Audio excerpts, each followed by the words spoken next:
शादी होने वाली थी और वो अपनी माँ के साथ शॉपिंग करने के लिए निकली थी।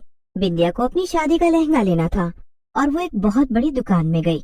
भैया, मुझे अपने यहाँ का सबसे सुंदर और भारी लहंगा दिखाना।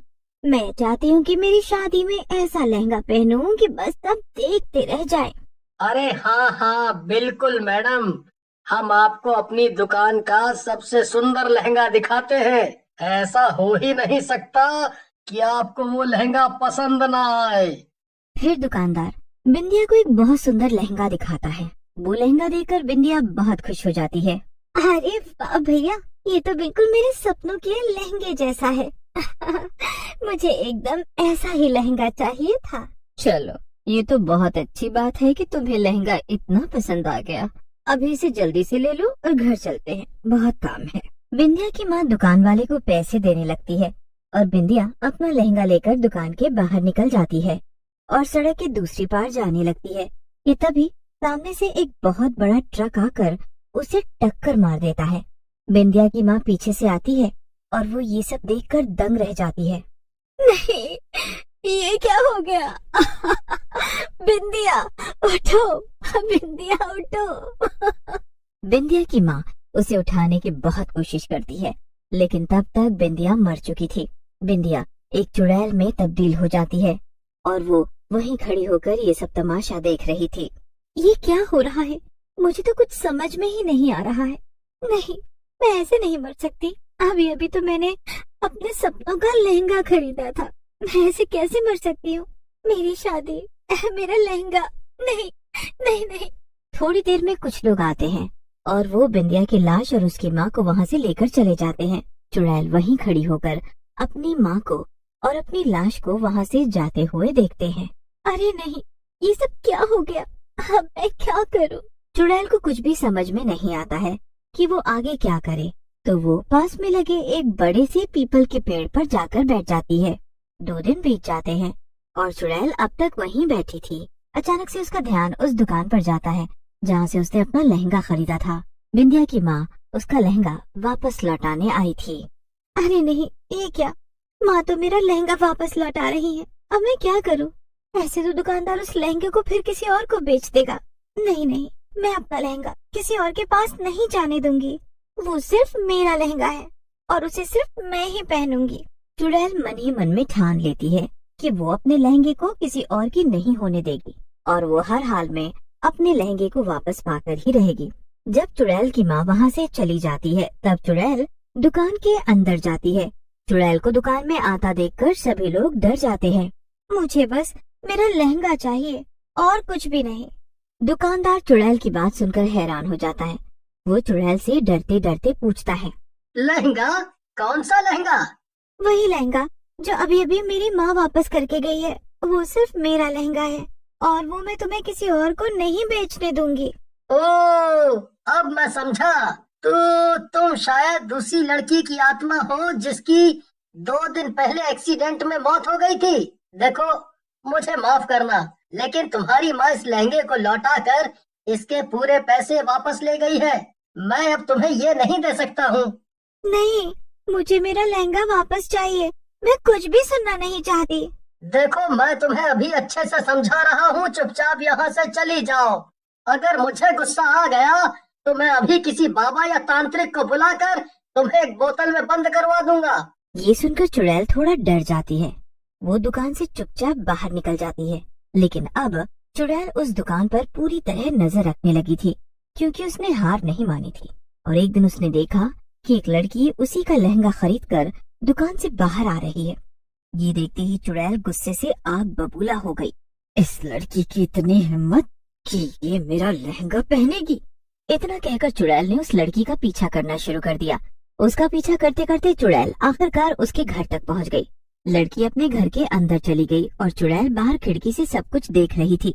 आओ राधा, कैसी रही तुम्हारी शॉपिंग? क्या तुम्हें अपनी पसंद का लहंगा मिल गया? हाँ हाँ माँ, अरे मुझे तो मेरी पसंद से भी बहुत अच्छा लहंगा मिल गया है आज। मैं सच में बहुत खुश हूँ। जब मैं इसे पहन कर आऊंगी ना, तो देखना सब मुझे। ये सब कुछ देखकर चुड़ैल को बहुत गुस्सा आ रहा था और उसे उस लड़की राधा से बहुत जलन हो रही थी।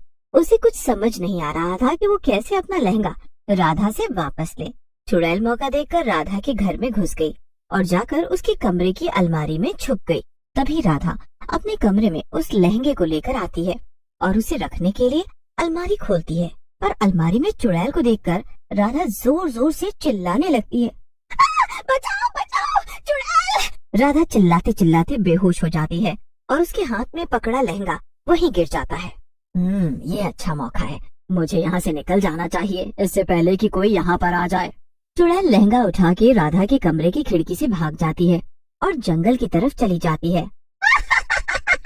अब ये लहंगा सिर्फ और सिर्फ मेरा है, कोई भी इसे मुझसे चुरा नहीं सकता। जल्दी से किसी शांत जगह पर जाती हूँ और इस लहंगे को पहन कर देखती हूँ।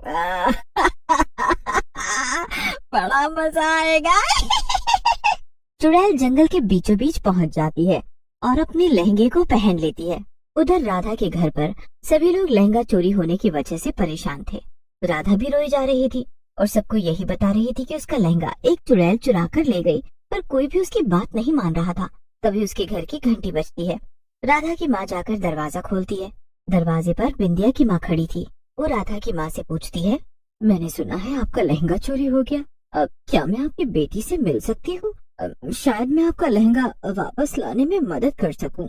तभी वहाँ पर राधा आ जाती है और वो बिंदिया की माँ से कहती है, कौन है आप और आप मेरा लहंगा वापस लाने में मेरी मदद कैसे करेंगी? जरूर आपको मेरी बात पर यकीन नहीं होगा। मैं कब से इन सबसे कह रही हूँ कि एक चुड़ैल मेरा लहंगा लेकर भाग गई है।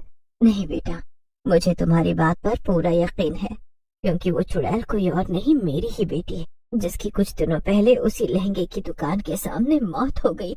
ये सब सुनकर सभी लोग हैरान रह जाते हैं। बिंदिया की माँ राधा को पूरी बात बता देती है। वो सब लोग जंगल की तरफ चले जाते हैं और हर जगह चुड़ैल को ढूंढने लगते हैं। उधर लहंगा पहनकर चुड़ैल बहुत खुश थी और वो नाच रही थी। बिंदिया की माँ उसे नाचते हुए देख लेती है। वाह वाह वाह, क्या सुंदर लहंगा है और मुझ पर तो ये और भी सुंदर लग रहा है। क्या बात है। चुड़ैल गोल गोल घूमकर नाच रही थी कि तभी बिंदिया की माँ उससे कहती है, रुक जा बिंदिया। अरे माँ तुम, कोई बात नहीं, अच्छा हुआ तुम यहाँ आ गई। देखो ना मैं कितनी सुंदर लग रही हूँ। भले ही मेरा सपना सच नहीं हो पाया शादी का, पर देखो ना माँ, ये सपनों का लहंगा मेरे पास है।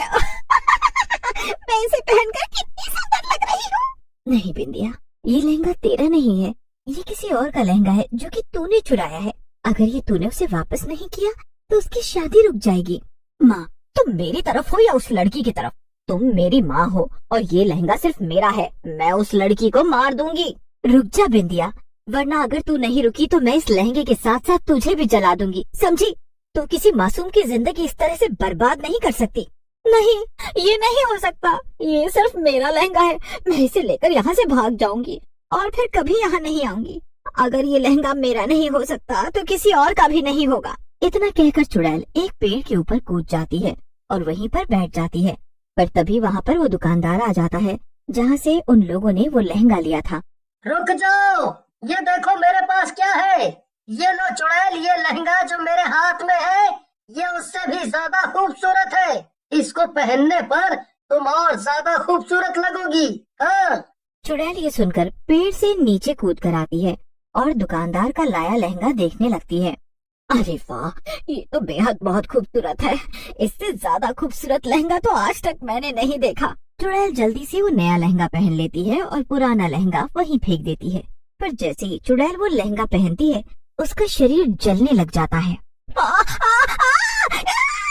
ये तो जल रहा है।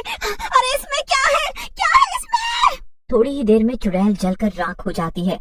इससे चुड़ैल हमेशा के लिए गायब हो जाती है। मगर ये सब देखकर बिंदिया की माँ जोर जोर से रोने लगती है। मैंने ही उस दुकानदार से ऐसा लहंगा मंगवाया था जिसमें बाबा की भभूत लगी हुई थी। इससे मेरी बेटी की आत्मा को हमेशा के लिए आज मुक्ति मिल गई और तुम्हें तुम्हारा लहंगा वापस मिल गया। कोई नहीं माँ, आज से आप भी मेरी माँ जैसी ही हो। मेरी शादी में जरूर आइएगा। राधा की बात सुनकर बिंदिया की माँ को बहुत अच्छा लगता है और वो सब खुशी खुशी अपने घर चले जाते हैं।